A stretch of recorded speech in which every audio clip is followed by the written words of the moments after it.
What a beautiful day today in Austin. Let's see what's going on. What's going on? Welcome to the Bikini Experiment Kitchen. Oh, well, what are we doing today? Well, today we're going to talk about kitchen essentials. A little one-on-one, a little 101 on the things, the basics I think you need to stock your healthy kitchen. Oh, well, I didn't realize. I know, right? So, tell me what we need to stock our kitchen with. All right, well, I think the number one essential for me that I use multiple times a day is frying pans. I think the bare minimum, you need to have a medium to large size and then a small sort of one person or individual size. I think those are key. You really need them just as you're making dinners, if you're making a quick omelet in the morning, you have to have them on hand. Another item is measuring devices.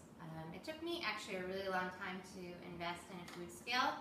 I say invest like they're really expensive, but you can actually pick up a relatively inexpensive one at Bed Bath & Beyond, and probably some of the other stores carry them as well. You could order one online. But I find that they're really helpful not only when I'm cooking and baking, but when I'm making meat or I just need to measure something. Then there's your traditional measuring cups. These are pretty basic. There's just 1/4, 1/3, 1/2, and 1 full cup. And you need these all the time in cooking and baking again.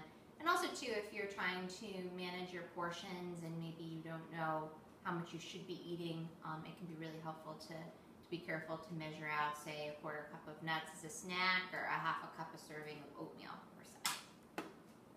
On the same token, you really need measuring spoons as well. When you're following a recipe, when you want to make sure you don't overdo it on something, you want to add just that right amount of spice. Whether you're following a recipe or sort of improvising on your own, you want to have measuring spoons. I also find, again, just for portion control, if you're sort of new to that concept, I find that measuring out almond butter or a nut butter, something you could easily overdo it, is very helpful. So I use the tablespoon quite frequently. Now, of course, you're going to need something to use those fry pans I talked about. And I think the absolute minimum, you could probably add a little more to this. We have a big crock of utensils back there, but the bare minimum would be a large spoon and a spatula, just for making those quick recipes that I talked about. Another item is a tea kettle. If you're starting to work towards a healthier diet, you'll find that a lot of processed soft drinks really don't fit into your daily diet. They typically contain a lot of sugar, or on the flip side, they'll contain a lot of artificial sugar. So it's really important to start looking into other beverages, and one really nice and sort of cheap way to kind of get a little taste and variety is through coffee or teas. We typically keep a lot of iced green tea on hand. It's just sort of nice throughout the day, and in the summer months it's just sort of refreshing. But you can also make a coffee.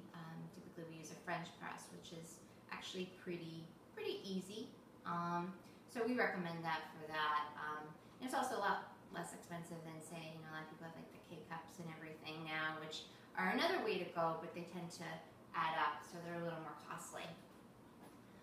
When you're getting ready to prepare your meals, or even to chop vegetables for a salad, everything really, you need like a good set of basic knives. I ordered these recently on Amazon.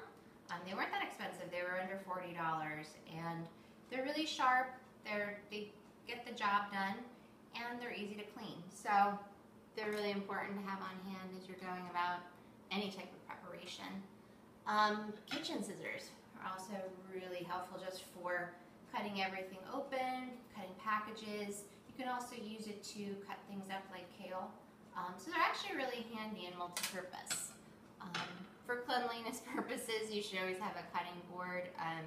We actually have multiples. We'll have different ones for fruits and vegetables, other ones for meats.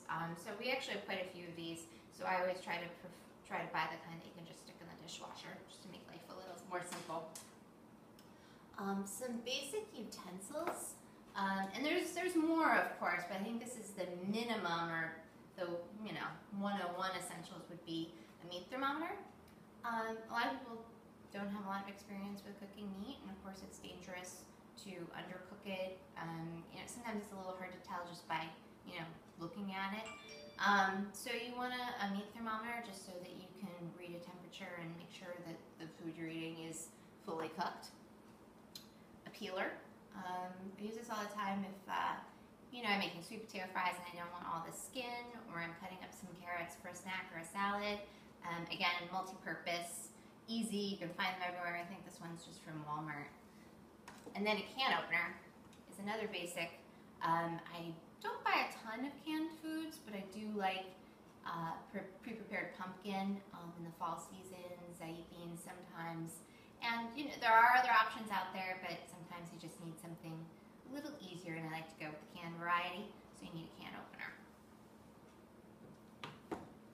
Another essential is a set of pots. They could be used for a range of different things.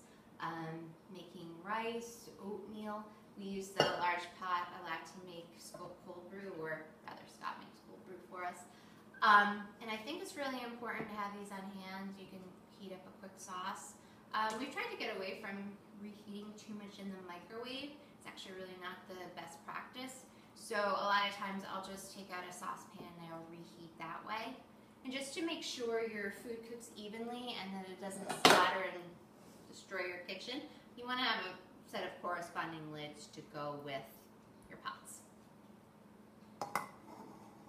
And my last essential is these Pyrex storage. You want to get the ones that come with lids. And these are great for anything from leftovers. If I open a can of pumpkin, I've used maybe just a little bit for some protein pancakes, something like that. I will store the rest in the refrigerator in one of these Pyrex containers. And they're really helpful for being on the go. They're just really great to have on hand. Sometimes I'll even use one to make eggs, so I don't use a larger bowl that I need to clean. So that's about it. I'll be checking back in with some more videos in this series just to give you a full flavor of all the items we have in our kitchen. But this is just a good point to get started. Definitely didn't see this coming. Right? Well done.